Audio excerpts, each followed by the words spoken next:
చేయి సర్కారు వ్యవసాయ మంత్రి తుమ్మల నాగేశ్వరరావు సారు ఆఫీసర్లను పిలుచుకొని మీటింగ్ పెట్టిండట. జరగవలసిన నష్టమంతా జరిగిపోయినాక చేతులు గాలినాక ఆకులు పట్టుకున్నట్టు ఓదికు రాష్ట్రంలో చెడగొట్టు వానలతోనే పంట మొత్తం చందన అయినాక రైతులు మొత్తము ఆగమాగమైకుంటా పరిశాన్ అవుతుంటే ఇప్పుడు మీటింగ్ పెట్టి ఏం చెప్పిండు, పంట నష్టం పైకం ఇస్తామని ఇట్లా అన్నాడా అంటే అంతా ముచ్చట చెప్తా పాండ్రి. చెడగొట్టు వానలతోనే పసుపు పంటలు మొత్తం చందన అయినాయట. అన్నదాతలు ఆగమైతుర్రట. తేమ శాతం ఎక్కువ ఉన్న పసుపును కూడా మలి సర్కారు ఉంటది, ఎవ్వలకు రంది పడకుండ్రని చెప్పుకుంటూ వచ్చిండట.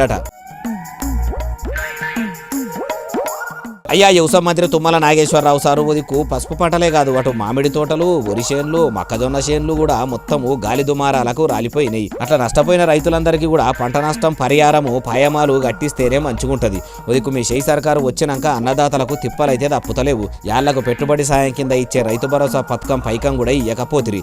అప్పులు తెచ్చి మరీ పెట్టుబడులు పెట్టి పంటలు చేస్తే చేతికొచ్చిన పంటలు మొత్తం చెడగొట్టు వానలతో చందన అయినాయి. కాబట్టి ఒక పసుపు రైతులనే కాకుండా పంటలు నష్టపోయిన అన్నదాత అందరినీ ఆదుకోవాలి, ఇప్పుడన్నా మంచిగా ఆదుకోండి అంటుర్రు ఏ ముచ్చటిన్నోళ్ళు.